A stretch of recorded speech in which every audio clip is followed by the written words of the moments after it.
हो जाती है। मतलब कार्य तो उदय से ही होता है, ऐसा कहना चाह रहे हैं।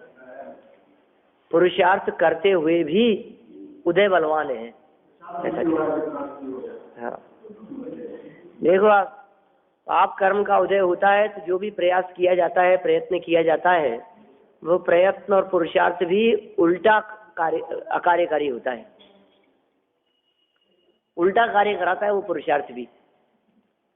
ऐसे पाप कर्म का उदय होता है तो खुद ही मौत की तरफ भागता है, पाप का उदय होता है तो खुद ही दुर्घटना की तरफ भागता है, खुद ही गाड़ी के सामने आ जाता है। पाप कर्म का उदय होता है तो उसे ये नहीं समझ में आती, गाड़ी सामने आ रही है बहुत तेज गति से, तो ये नहीं सोचता कि अब क्या करूं, इधर उधर हट जाऊं, वो खड़ा ही हो जाता है, बीच में उड़ ही जाता है।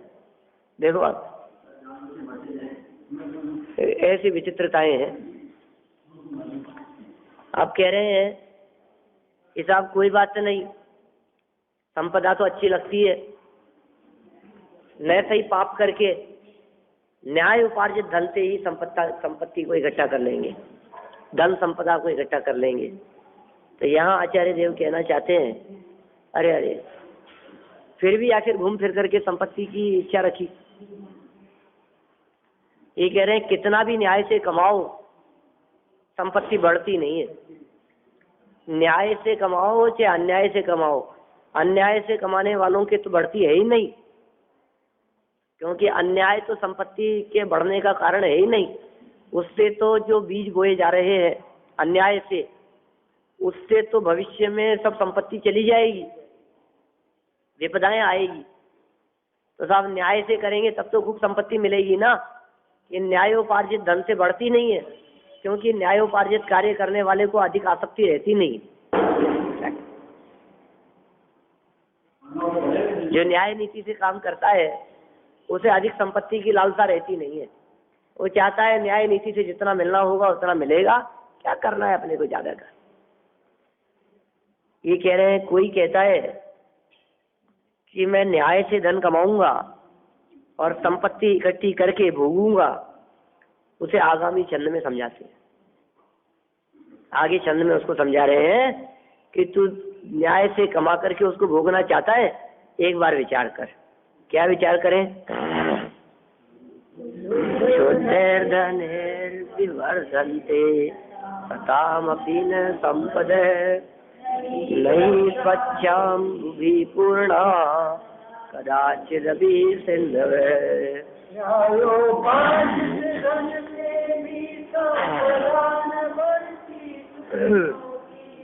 निर्मल जल से नहीं पूर्णता होती कभी नीर निधि।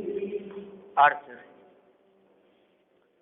जिस प्रकार निर्मल जल से कभी भी समुद्र पूरा नहीं भरता, उसी प्रकार अहो प्राणी न्यायोपार्जित धन से सज्जनों की भी संपदा नहीं बढ़ती है। क्या कह रहे हैं? निर्मल जल से जिस प्रकार कभी भी समुद्र पूरा नहीं भरता, भर ही नहीं सकता। अरे कितना पानी एकत्रित करें कि पानी को इकट्ठा करते करते समुद्र भर जाए? पानी को इकट्ठा करने से समुद्र थोड़ी ना भरता है, वो तो भरा हुआ है, सोई समुद्र है। हम भरना चाहें कि साहब हम खूब खोद करके इकट्ठा कर रहे हैं यहाँ पानी और धीरे धीरे भर जाएगा पूरा, ऐसे ऐसे समुद्र नहीं भरते। और निर्मल जल की और बात कर रहे हैं, छने हुए जल के समुद्र नहीं हुआ करते। समुद्र तो खारे पानी के ही होते। उसी प्रकार न्यायोपार्जित धन से सज्जनों की भी संपदा नहीं बढ़ती। भावार्थ, अयोग्य आचरण तो सर्वथा त्याज्य ही है।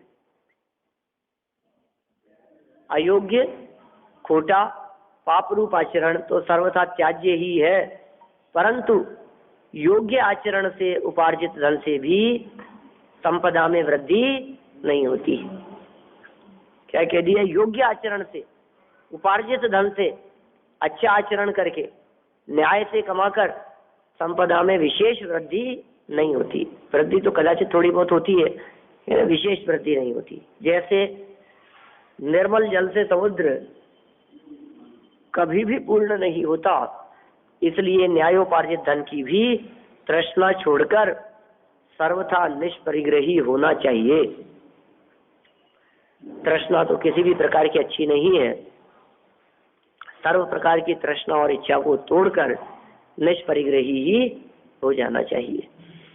धर्म, सुख, ज्ञान और गति का स्वरूप। कोई ऐसा मानता है संपत्ति बढ़े न बढ़े, परंतु यह गृहस्थपना धर्म, सुख, ज्ञान और सुगति का साधन तो है ही, उसे आगामी चरण में समझाते। अब देखो आप भाई,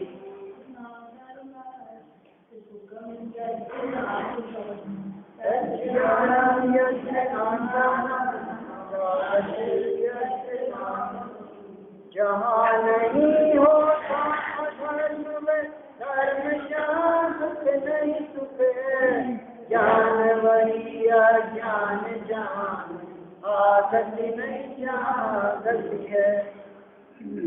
क्या कह रहे हैं? देखो, लोग सब तरह के लोग होते हैं। कुछ तो संपत्ति बढ़ने का विचार किया करते हैं, कहते हैं अन्याय नहीं करेंगे, बेईमानी नहीं करेंगे, लेकिन न्याय करके ही धन तो कमा लेंगे, संपत्ति तो बढ़ाएंगे। तो उन्हें समझा दिया न्याय करने से भी संपत्ति नहीं बढ़ती है, अधिक नहीं होती है। तो फिर कहा देखो भाई, संपत्ति हो चाहे नहीं हो, इस गृहस्थ दशा में संपत्ति बढ़े चाहे नहीं बढ़े, लेकिन कम से कम इस गृहस्थ दशा से सुख का मार्ग तो मिलता है। सुखी तो हो सकते हैं हम, इस गृहस्थ दशा में रहकर के धर्म तो किया जा सकता है, ज्ञान तो बढ़ सकता है, और सच्ची हमारी सदगति तो हो सकती है गृहस्थ दशा में रहकर। तो आचार्य देव कहना चाहते हैं क्या हो सकती है और कैसा हो सकता है, पहले एक बार गहराई से इसका स्वरूप जान लो। धर्म का भी स्वरूप जान लो, सुख, ज्ञान और गति, इन सब का स्वरूप क्या है, धर्म कैसे किसे है, पहले ये परिभाषा जानो। सुख कैसे किसे है, पहले ये जानो। तुमने जो समझ रखा है वही धर्म है क्या? तुमने जो सुख मान रखा है क्या वो सुख है या नहीं है? पहले एक बार उसे गहराई से जानो तो सही।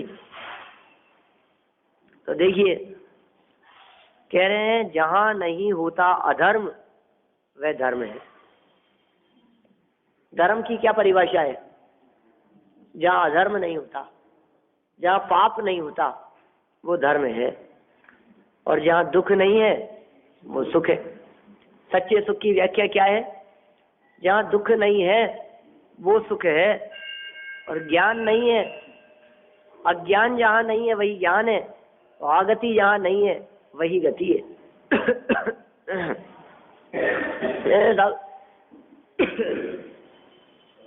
सदगति की प्राप्ति हो जाएगी। गति सुधर गई, कहते हैं ना, बहुत सुधर गया, जीवन सुधर गया, सुख मिल गया, ज्ञान तो बढ़ता ही है, सुख तो मिलता ही है, इससे ही धर्म होगा। आचार्य देव कह रहे हैं सबसे पहला तुम्हारा ये दायित्व है, ये समझ लो धर्म किसे कहते हैं। तुम सोचते हो कि सुखी तो होते ही है ना साहब, गृहस्थ दशा में रह करके भी नए से ही अधिक धन, सुखी तो हो ही सकते हैं ना। पहले समझ लो सुख किसे कहते हैं, ज्ञान और गति किसे कहते हैं। इन सब की परिभाषाएं यहाँ 46वें श्लोक में समझाई है। अपन इसका एक बार फिर भावार्थ ये पढ़ लेते हैं, पद्यानुवाद, फिर अर्थ पढ़ेंगे।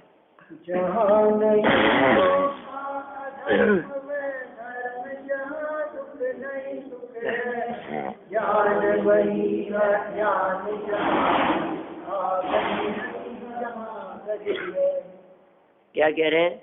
धर्म वही है जिसमें अधर्म नहीं। अब कितनी व्याख्या की जा सकती है इसकी, समझ लो आप। धर्म वही है जिसमें अधर्म नहीं।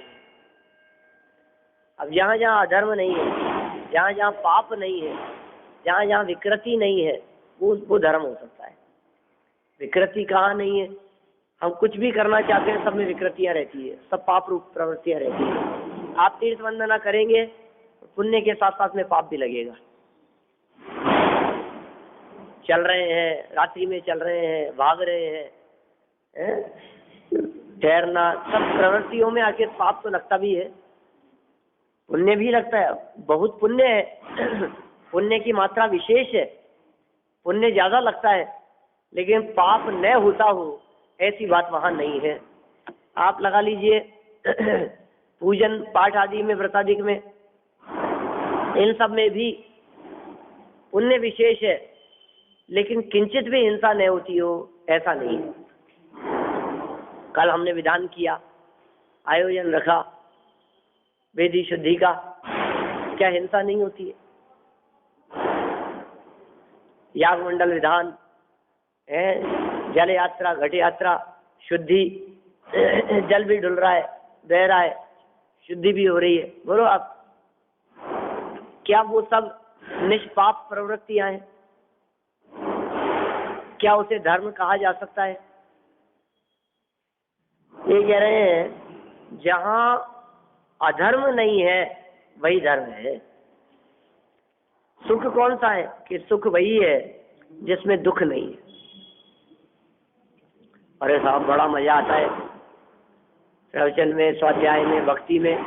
क्या भक्ति गाते हैं, क्या धुन और क्या नाचे हैं साहब, क्या मजा आया है हमारे को, तो बता नहीं सकते आपको। ये कह रहे हैं जहाँ दुख नहीं है वहाँ सुख है।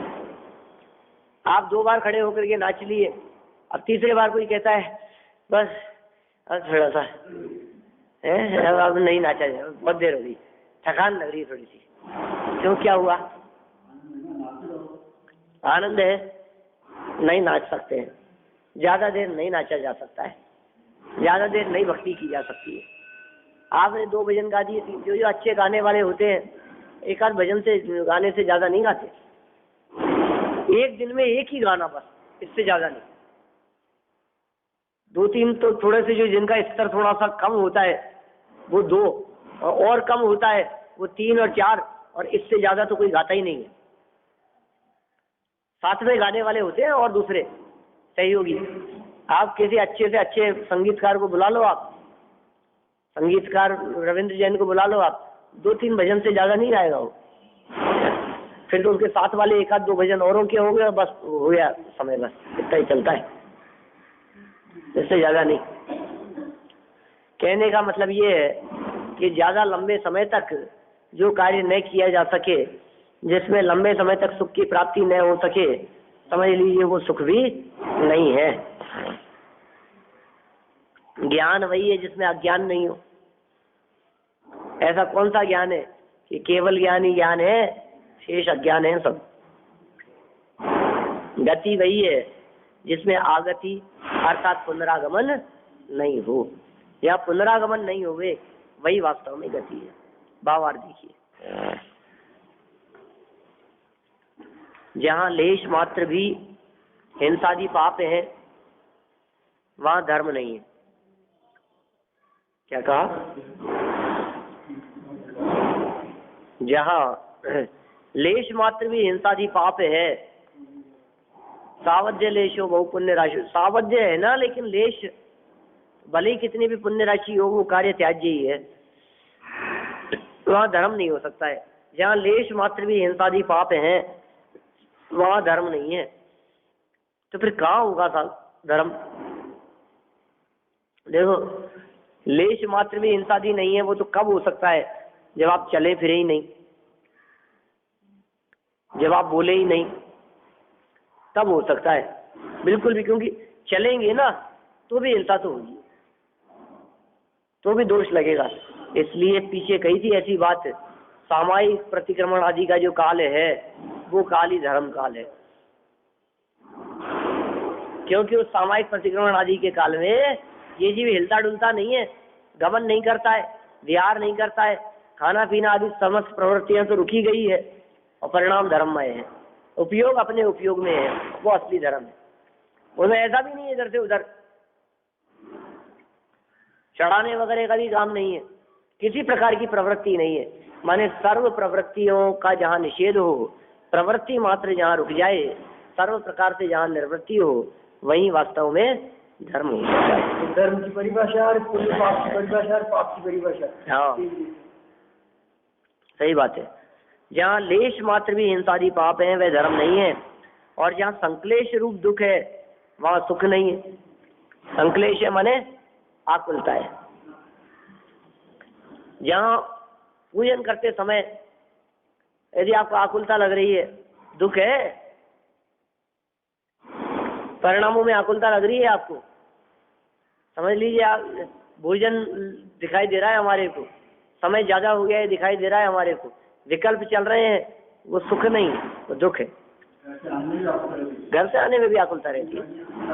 हाँ, पूजन करनी है, स्वाध्याय के लिए पहुंचना है, प्रवचन के लिए पहुंचना है, इसका मतलब धर्म नहीं है भाई, ये सुख भी नहीं है, क्योंकि आकुलता है। यहाँ जहाँ संदेह रूप अज्ञान है वहाँ ज्ञान नहीं है, और जहाँ जाकर पुनः आना पड़े अर्थात जन्म मरण हो वहाँ गति नहीं है। असली बात कर रहे हैं, सदगति, सिद्ध गति, पंचम गति जिसे कहा गया है, वैसे सदगति को प्राप्त हुए। अरे सदगति को नहीं प्राप्त हुए, ये सदगति नहीं है जिसको आप कह रहे हो, क्योंकि यहाँ तो आना जाना लगा रहता है, इसे क्या सदगति कहे। अरे साहब बहुत दुखी हो रहे थे, बहुत परेशान थे, अच्छा हुआ सदगति हो गई उनकी, तो सुधर गई। किसकी सुधरी और क्या सुधरी है? संभालने वालों की सुधरी है। वो तो अपने परिणामों से न मालूम कहाँ गए हैं, उसे गति थोड़ी ना कहेंगे हम, उसका नाम गति थोड़ी ना है। गति किसका नाम है? जहाँ आगति नहीं है, जहाँ से पुनरागमन नहीं है, जहाँ जन्म मरण नहीं है, ऐसी मुक्त दशा जिसके बाद में लौट करके नहीं आते हैं, वो वास्तव में सदगति है। जहाँ जन्म मरण हो वहाँ गति नहीं। देखिए आगे बढ़ते हैं। धनोपार्जन छोड़कर धर्म साधन की प्रेरणा, क्या कह रहे हैं अब यहाँ, क्या बात कहना चाहते हैं? अविनाशी सुख आदि तो कष्ट साध्य है, ऐसा लगता है ना हमारे को।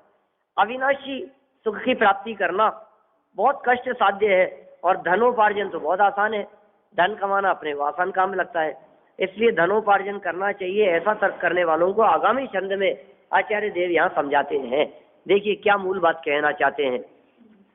मूल छंद बसंत तिल का।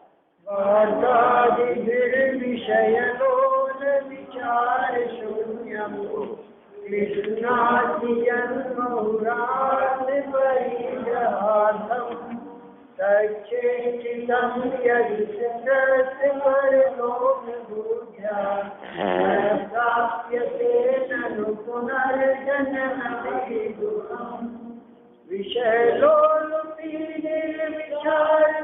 धन के लिए करे लोग, एक बार पर लोग करे दुख का रहे नरेश।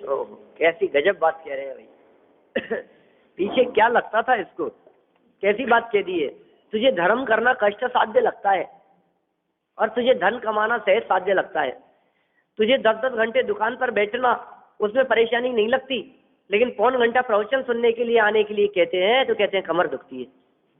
बोलो, माने तुझे व्यापारियों से चर्चा करना, उधर माथा मारना, कठिन कठिन हिसाब किताब रखना है, एक एक आइटम के रेट, और एक एक आइटम की एक एक रेट नहीं, एक एक आइटम की 2-2, 3-3 रेट याद रखता है हर आइटम की।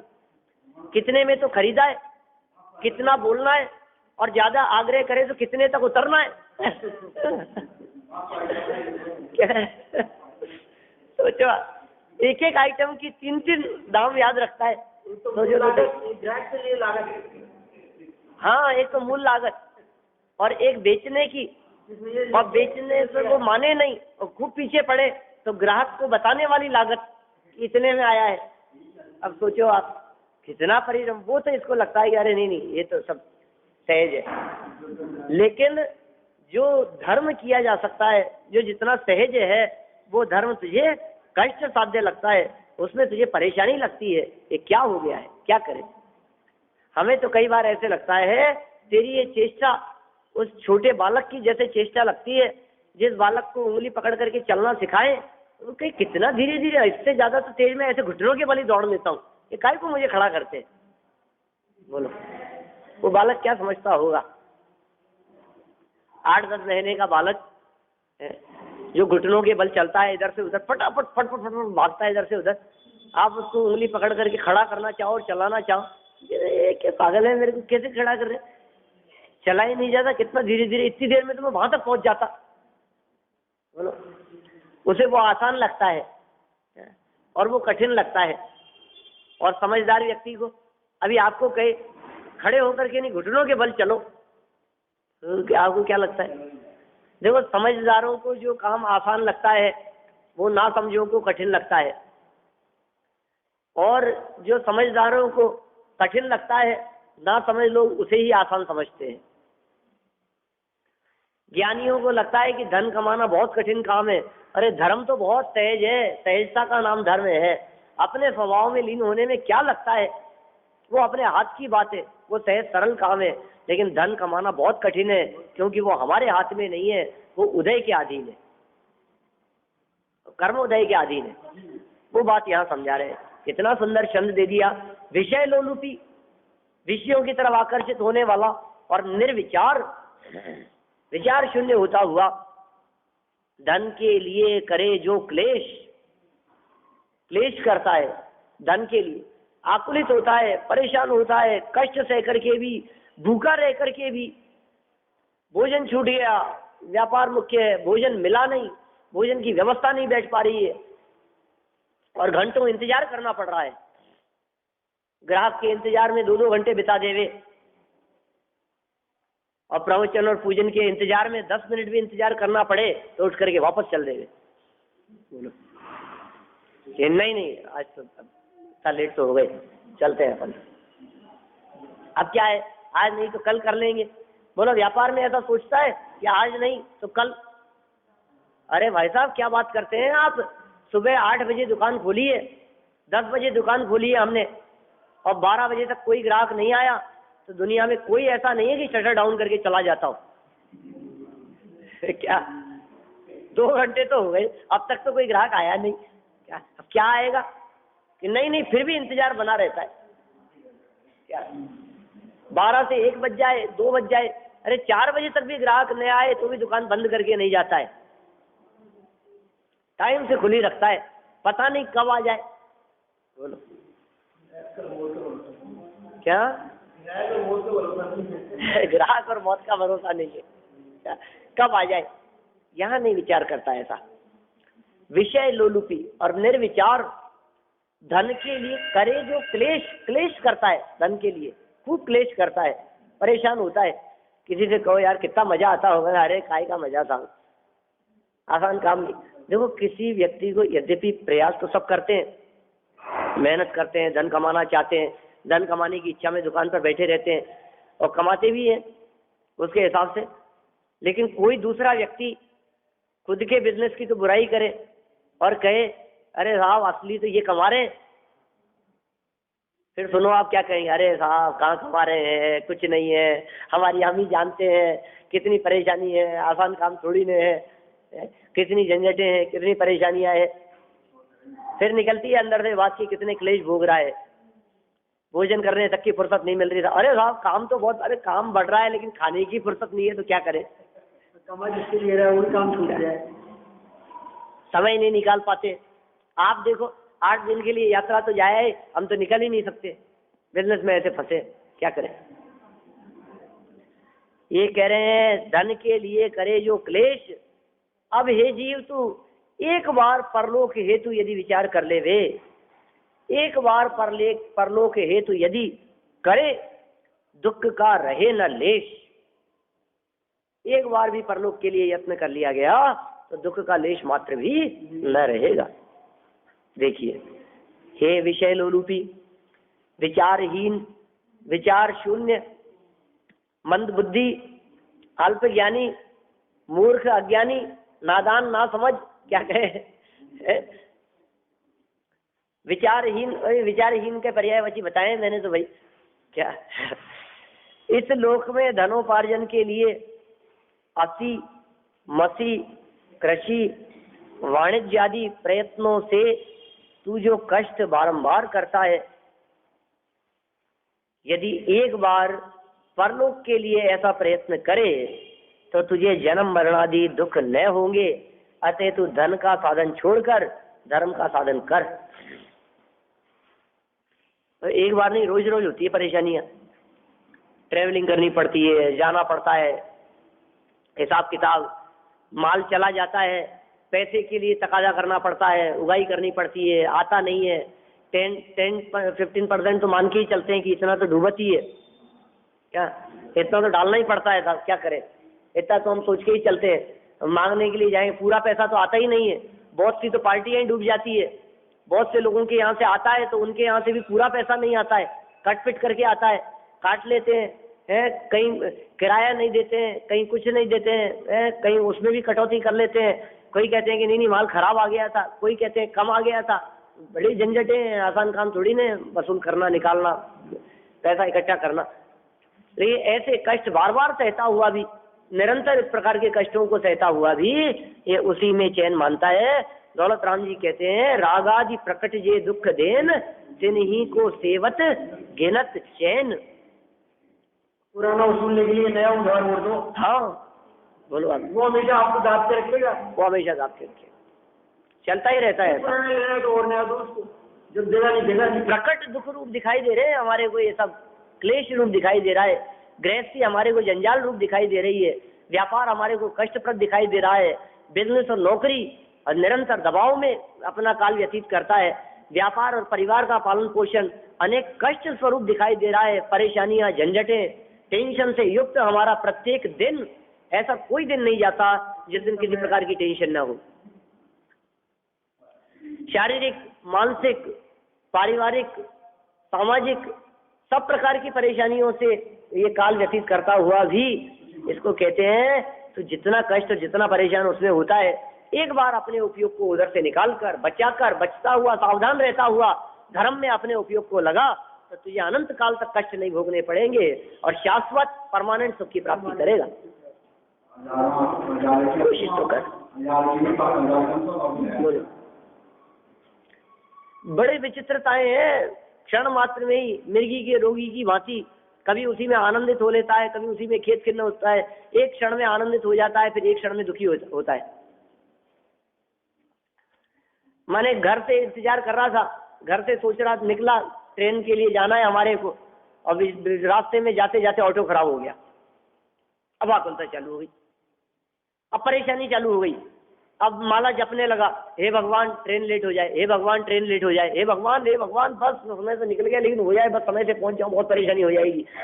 अब वहां पहुंचा, अब गाड़ी लेट नहीं पहुंची थी, खुश हो गया, फिर मालूम चला कि गाड़ी तो 2 घंटे लेट है, फिर परेशान हो गया।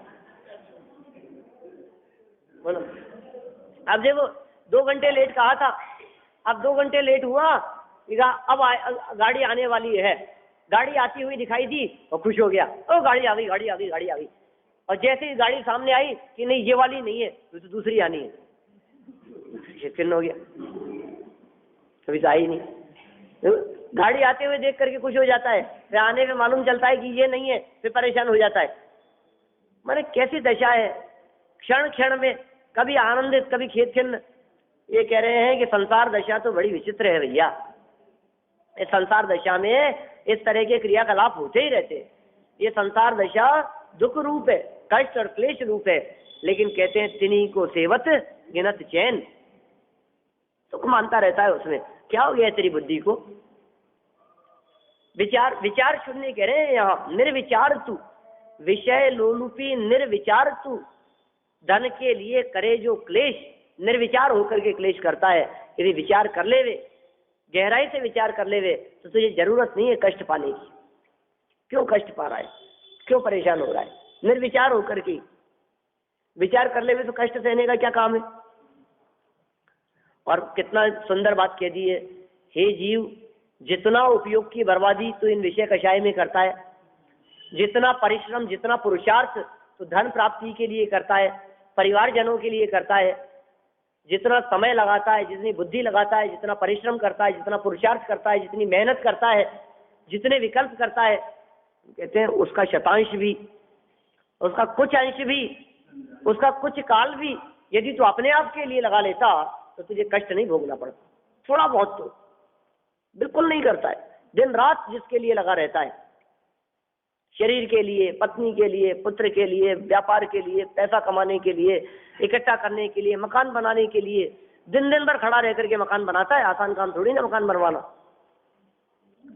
और फिर कहता भी है, बड़ा खुश होकर के कहता है, जब बन रहा था तब तो ये कहता है, अरे साहब बहुत कठिन काम है, एक बार बना तो बना, अब आगे अपने बस की बात नहीं है। क्या किस किस से माथा पचाते रहे। और फिर जब बन करके तैयार हो जाता है तो फिर प्रसन्न होता है। फिर कहता है कि अरे भाई साहब अपन ने क्या चीज बनाई है, एक एक चीज बहुत मेहनत से काम किया है, ऐसा ही नहीं। और फिर उसके बाद में कभी नाला जाम हो जाता है, कभी कहीं सील आने लग जाती है, कभी कहीं टपकने लगता है, कभी कहीं फूट जाता है, कभी कहीं दरार पड़ जाती है। बोलो आप परेशान होता रहता। अरे इतनी मेहनत की, इतना सब किया है, उसके बावजूद भी सब नालायक है, कोई ढंग से काम नहीं करते। जितनी मेहनत तूने उसमें की थी ना, 10-10 घंटे खड़ा रहकर, जब से कारीगर आए, देखो कारीगर तो और मेहनत मजदूरी करने वाले, वो तो सुबह 10 बजे से लेके 5 बजे मजदूरी करके चले जाते हैं, और ये उस समय तो मजदूरी करता ही है, और उसके बाद तक भी मजदूरी करता रहता है। फिर समेटता रहेगा, संभालता रहेगा, तराई करता रहेगा। बोला इसकी मजदूरी खत्म नहीं होती है। ये कह रहे कितना काल गंवाया तुमने कष्ट पाते हुए, और फिर क्या हुआ कि जब तक बन करके तैयार हुआ तब तक जाने की तैयारी हो गई। अब रहने वाला रहेगा, बना दिया। और आप सोचो, कल्पना करो, आप ऐसी दशाएं घर घर में देखने को मिलती है, जिनके लिए बनाया वो रहने नहीं देते, बच्चे नहीं रहने देते हैं। पिताजी कौन से मकान में रहेंगे ये विवाद का विषय बनता है, कौन संभालेगा, किसके मकान में रहेंगे।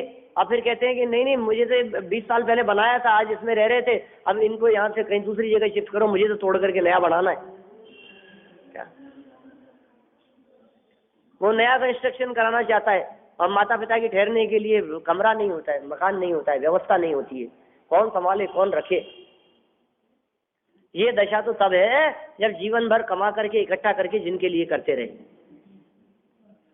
आचार्य देव कह रहे हैं, पर के लिए तो बहुत किया, बाहर के लिए तो बहुत किया, अपने आप के लिए किया कि नहीं किया। तो यदि अपने आप के लिए कर लेता तो फिर अनंत काल में तुझे और कुछ करने की जरूरत नहीं होती, ऐसे सुख की प्राप्ति हो जाती। एक बार परलोक के हेतु यदि विचार करके कार्य करता, क्या कह रहे हैं मूल श्लोक में आचार्य देव, एक बार, ज्यादा नहीं। हम आपको उलझाना नहीं चाहते, हम आपको फंसाना नहीं चाहते, हम आपको कष्ट नहीं देना चाहते, लेकिन परिश्रम तो करना पड़ेगा। एक बार परलोक के हेतु यदि करे, दुख का रहे न लेश, दुख का लेश मात्र भी नहीं रहेगा।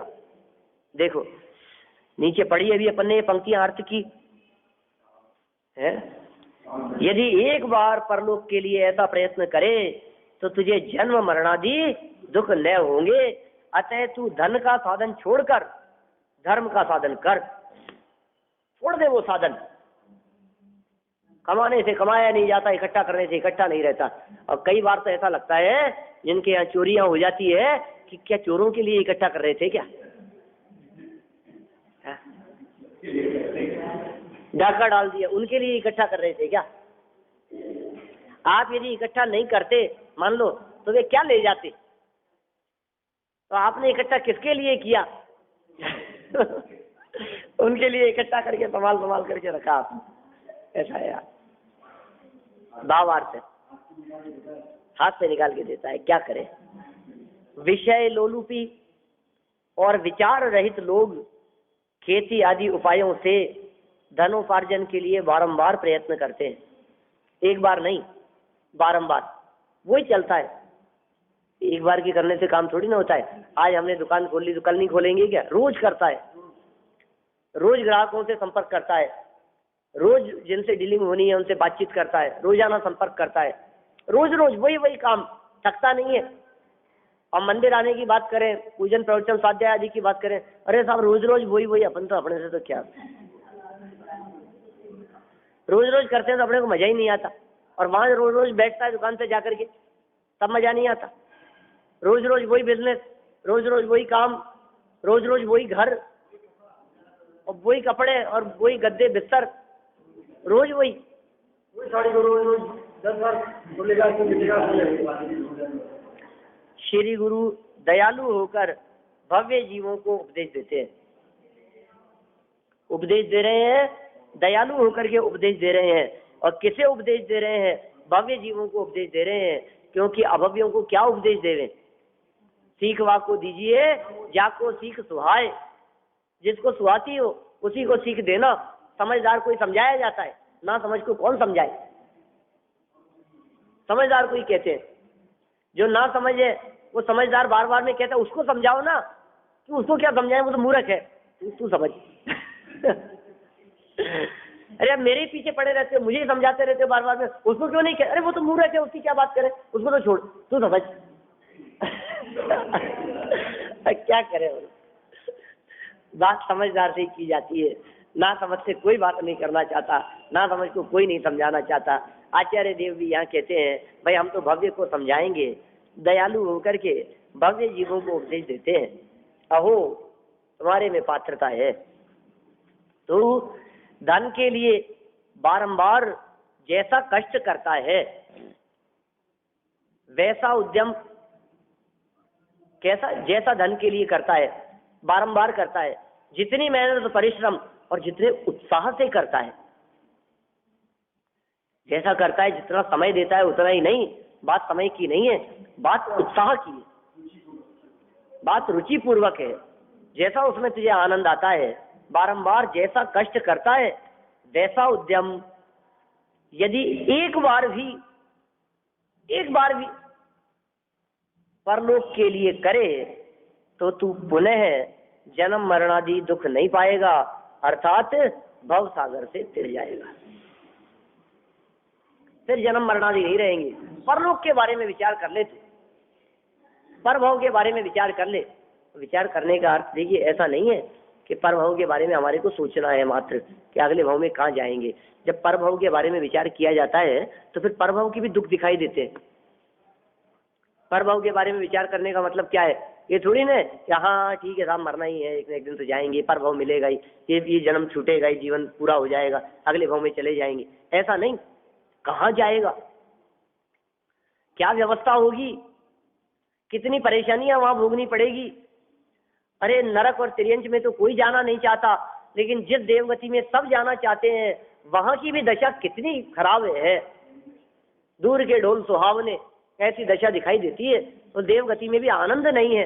तो फिर क्या करें साहब हम, ये बताओ।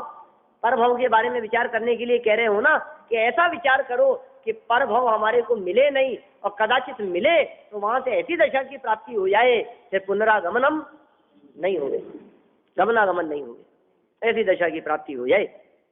ये कह रहे हैं वैसा उद्यम एक बार भी कर लेवे, परलोक के लिए कर लेवे, तो तू पुनः जन्म मरणादि के दुख नहीं पाएगा, भव सागर से तिर जाएगा। परलोक के बारे में विचार करने का मतलब भव सागर से तिरने के बारे में विचार करना। तो फिर साहब क्या करें, ये बताओ हमारे को। पहले आपने ये कह दिया था हमारे को, क्या कहा था? ये धर्म करो, और धर्म इसका नाम है, और धन संग्रह में सुख नहीं है। तो हमने ये कोशिश की, फिर हमने ये सोचा कि न्यायोपार्जित धन से काम चला लेंगे, संपत्ति बढ़ा लेंगे। तो फिर कहने लगे कि न्यायोपार्जित धन से संपत्ति बढ़ती ही नहीं है, कितनी बढ़ा लोगे आप। न्यायोपार्जित धन से संपत्ति बढ़ाने की इच्छा रखने वाला, ऐसी चाह रखने वाला प्रथम तो विशेष आकांक्षाएं वाला नहीं होता है, आकांक्षाएं विशेष नहीं होती है उसके। वो तो ऐसी बात विचार करता है, संतोष रखता है, न्याय नीति से जितना हो जाए, तो अधिक प्राप्ति नहीं होती है। फिर कहा कि कदाचित वो हो भी जाएगा तो उसमें सुख नहीं है, फिर सुख की परिभाषा बतला दी, धर्म की परिभाषा बतला दी। फिर ऐसी चर्चा की कि अरे आप ये बात कह तो रहे हो, लेकिन हमारे को ये धर्म करना तो कठिन लगता है और धन कमाना आसान लगता है। कहते हैं आपको जो वर्तमान में आसान लग रहा है ये भविष्य में कष्ट प्रदान करेगा, और जो वर्तमान में थोड़ा सा ऐसा लगता है कि थोड़ा कष्ट पाकर के भी यदि धर्म साधन कर लिया जाए तो अनंत काल के लिए सुख पाएगा। और रही बात इन बाह्य पदार्थों की, जरा फिर इनका क्या करेंगे, तो ये कह रहे हैं इन पदार्थों में इष्ट अनिष्ट बुद्धि का त्याग कर दो, उसकी प्रेरणा दे रहे हैं। अब आगे आगामी चंद में क्या बात करना चाह रहे हैं, न तो इन संयोगों में इष्ट बुद्धि रखो न अनिष्ट बुद्धि रखो, और इष्ट और अनिष्ट बुद्धि का त्याग करो। जैसा फिर रहेंगे कहाँ, अभी भूमिका तो नहीं है, पात्रता तो नहीं है, तो ये कह रहे हैं हम छोड़ने की बात नहीं कर रहे हैं, हम उसमें इष्ट अनिष्ट बुद्धि छोड़ने की बात कर रहे हैं। सबसे पहले ये बात आगामी चंद में कही है, 48 नंबर का श्लोक है। कल अपन इस प्रकरण को और आगे बढ़ाएंगे।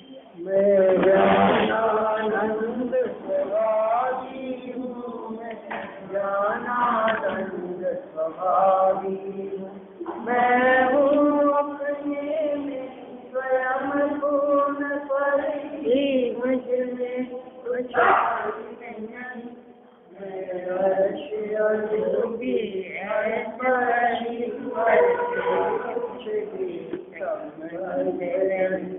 मैं रंग रात से भिन्न देश से भी मैं भिन्न निराला,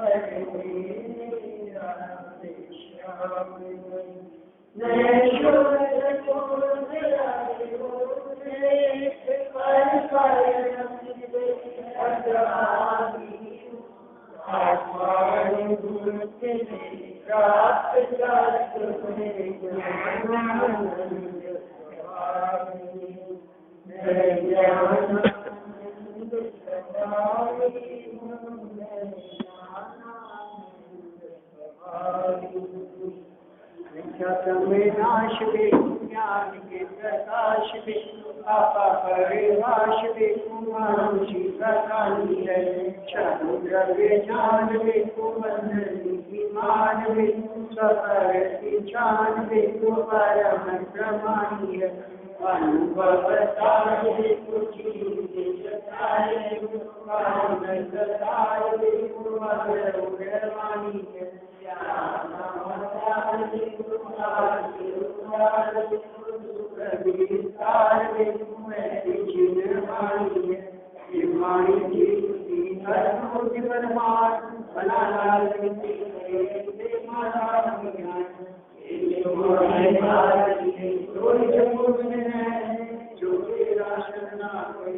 उड़वानी है, जावानी के ज्ञान से सूझे लोका दो